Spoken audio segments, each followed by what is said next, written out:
Hi, welcome to the training on soft updates for number porting. My name is Agus Rahman. I am a senior customer engineering architect based out of Sydney, Australia, and I am part of the Skype customer experience and deployment team.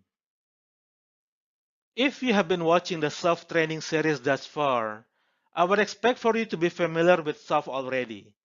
For those joining for the first time, you can get further information about soft from skypeoperationframework.com. SOF is a living framework, and we continue to work on updating the assets and delivering new offers. Your feedback drives the update to SOF, and please use our feedback channels listed here to share your thoughts and ideas. This is April 2017 version of this training. Due to the ever-changing nature of Skype for Business Online and SOF, I would like to point out that things may have changed upon watching this training. For most recent up-to-date trainings, go to skypeoperationframework.com/academy. We also have the SOF community as part of developing the multifaceted approach to SOF. We'd love to hear from you on how you are applying SOF to your projects and share lessons learned from the field. Let's get to the training on SOF updates for number porting. This training is intended to provide you with information on what has been updated in SOF to include number porting as part of a plan, deliver, and operate journey toward customer success with Skype for Business Online. This training will highlight specific updates in SOF that will help you identify organizations' requirements for number porting and plan for it. The reason we are doing this training is for you to be able to clearly articulate the impact of number porting as part of the SOF journey that the organization you are working with is taking. With the recent addition of auto attendance and call queues capabilities in Skype for Business Online, the need for number porting typically would increase in addition to the standard number porting for subscriber numbers or PSTN conferencing dial-in numbers.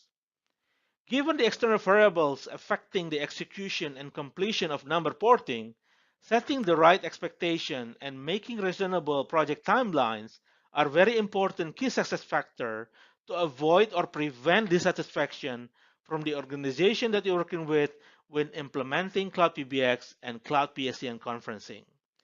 Especially for organizations that have never gone through number porting experience in the past, as they may mistakenly attribute number porting duration or constraints only against Skype for Business Online, while it is in fact an industry-wide challenge.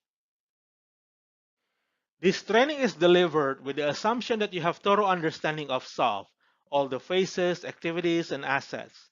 If not, I would strongly recommend you to take the previous SOF trainings available through Skype Academy so that you can relate to what will be discussed later on.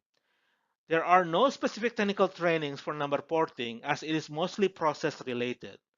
I would strongly recommend you to get familiar with number portability policies established by the local telecommunications regulatory bodies such as FCC in the US or Ofcom in the UK.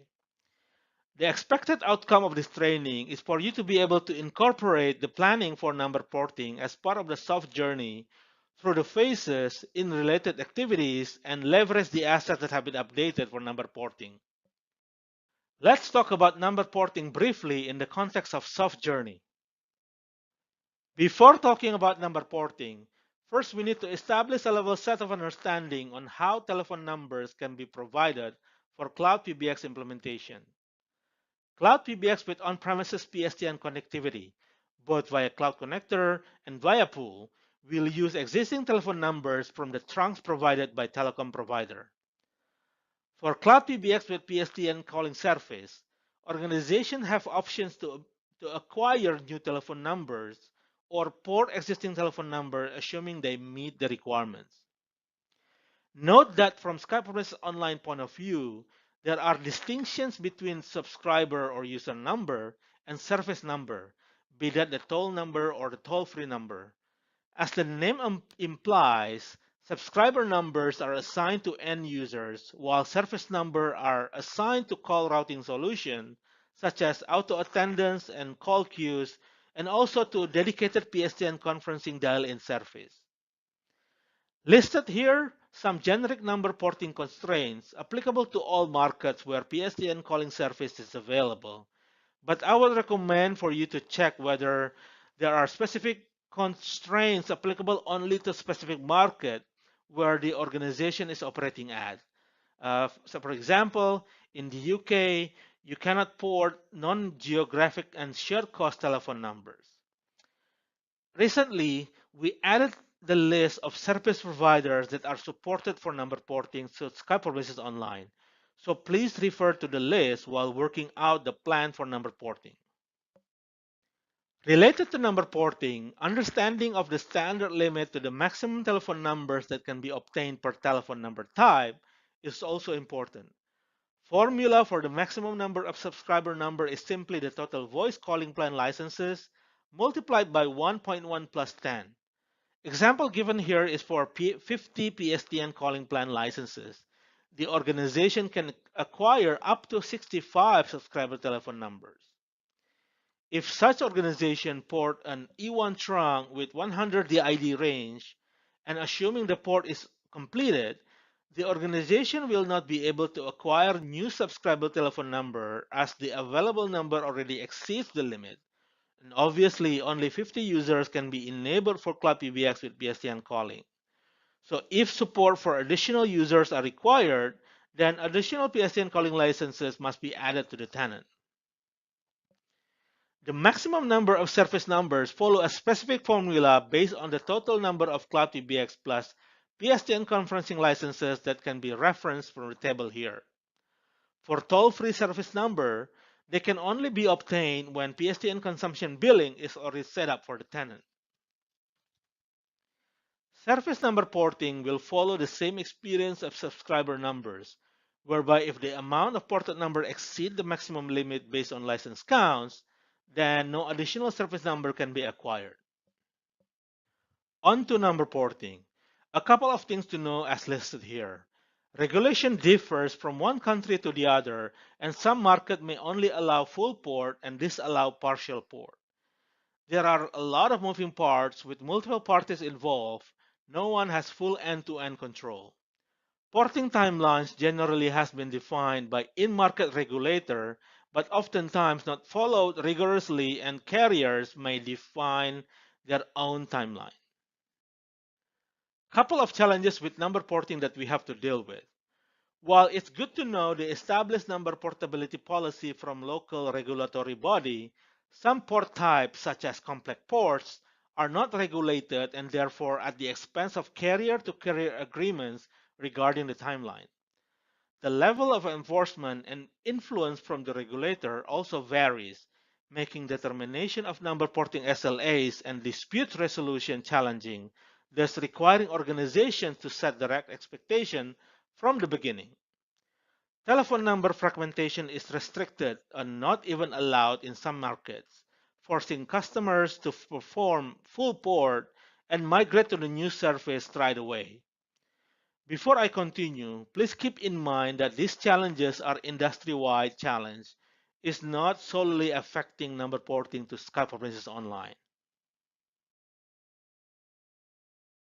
Some additional challenges due to vested interest by the incumbent carriers, such as delaying or rejecting ports for minor issues, missing defined SLAs, and making their own call for porting complexity and thus influence its SLA. To expedite ports outside of the process, customers must escalate directly to the current carrier. General SLA for processing and schedule number porting is around 7 to 14 days, but it can take up to or even more than 30 days in some rare cases. Once scheduled, typically port activation completes within 2 hours. Provided here an example of port order exceptions in the US. For the purpose of setting the right expectation related to the impact of telephone number porting to project timeline, use this example on how order exception can impact telephone number porting SLAs. Order exception, order resubmission, dispute handling, and the final order resubmission, all of them can easily add up, and in the example here, it takes 17 days to get the port order scheduled. This is a standard process in the US and applicable to any port from one provider to another. Personally, I've worked with a customer that went through the additional processing time due to exception process, and finally the port order was rejected. 1 month delay to the project was incurred just to get to the point that the port order was rejected by the current carrier. Upon review of the letter of authorization, customer realized that they put in the wrong billing telephone number there. Once corrected, it took 2 weeks for the port order completed. And the moral of the story here is to avoid going through other exceptions at all costs. To do this, you need to make sure that the letter of the authorization is completed using the right and correct information. Phew, I hope the information that I shared previously is helpful. With the introduction to number porting out of the way, let's talk about the changes in plan phase assets. The recent update with regard to number porting is meant to elevate and raise awareness on how number porting can greatly influence your project timeline. For that, number porting has been added as critical project risk as an example in the efficient scope and execution plan to remind you of its impact to the project timeline. The slides containing number porting topic we recently gone through together have been added to the Envisioning Architecture workshop deck to help facilitate the discussion on number porting. It is important for me to reiterate that the challenges with number porting is not unique to Scaffolding Online. So please drive home that message and set the right expectation from the organization that you are working with. When it comes to detailed planning, additional slides have been added to discuss number porting option with regards to full port versus partial port, which is currently only applicable in the US, and the porting of user subscriber numbers and service numbers. In most markets, number fragmentation is not allowed. Thus, full port is the only available option. In the US, organizations have the option to choose to perform full port and partial port. Full port will port all numbers associated with a contract or subscription to a single number type in Scaffold Business Online. Typically, all numbers are ported as subscriber numbers. Porting of subscriber number and service number from a single contract or subscription must be performed as two separate events. Some of the numbers ported as subscriber numbers can be changed to service number by raising support ticket in Scaffold Business Online.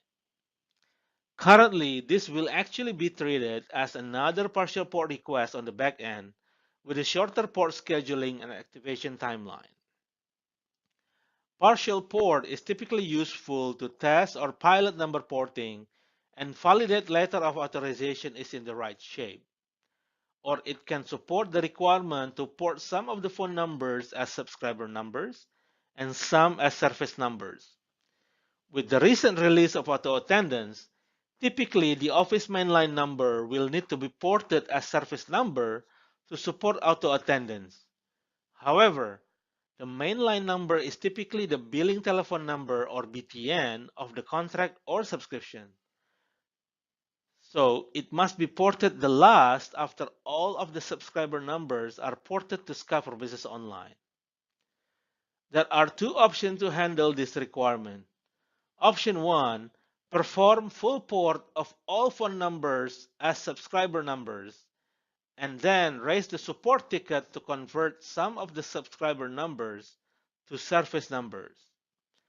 During the conversion process, the in-flight numbers are inaccessible, so a downtime will be incurred to the services depending on service number, such as auto attendance of the office mainline number. The advantage of this option is that existing contract or subscription with the telecom provider can be ended as soon as the port is completed.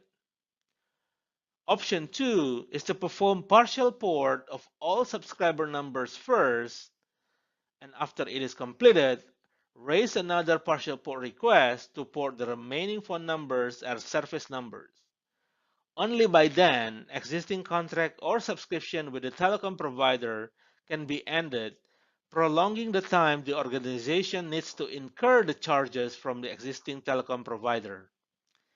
The advantage of this option is that downtime to services relying on service number, such as auto attendance, can be minimized, but of course, during the transition period, additional changes will need to be done on the existing auto attendance solution, such as redirecting operators to external numbers already hosted in Skype for Business Online and modifying directory to forward calls to existing extension listed in the legacy PBX to external numbers hosted in the Skype for Business Online.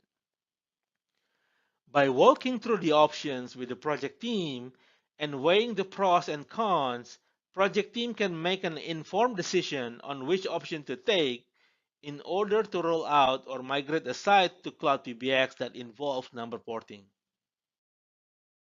Moving on, let's talk about the changes in deliver phase assets.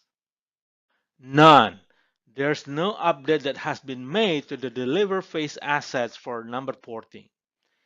If you review all existing delivery phase assets, you can find that number porting is already there.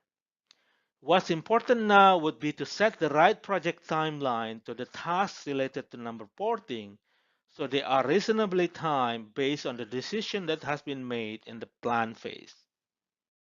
To sum up, through this training, I hope now you understand the update to SOF to support number porting as part of the solution for Cloud PBX implementation or migration. The update centered on plan phase, whereby this is the important phase as it provides the opportunity to set the right expectation regarding project timelines. Based on your understanding of number porting types and types of phone numbers in Scaffold Online and how the two work together, you should have full understanding on how to plan and reorder number porting activities to meet technical and organizational requirements and assist the organization that you are working with to make the right decisions related to their number porting requirements. From the perspective of SOF Plan Deliver Operate, through this training, you should have the level of understanding on how to plan number porting as part of a SOF journey. These are the resources that you can take advantage of to strengthen your understanding of SOF, keep up to date with what's happening with SOF, and last but not least, keep yourself up to date with everything you need to know about number porting. Thank you very much for watching. Until next time.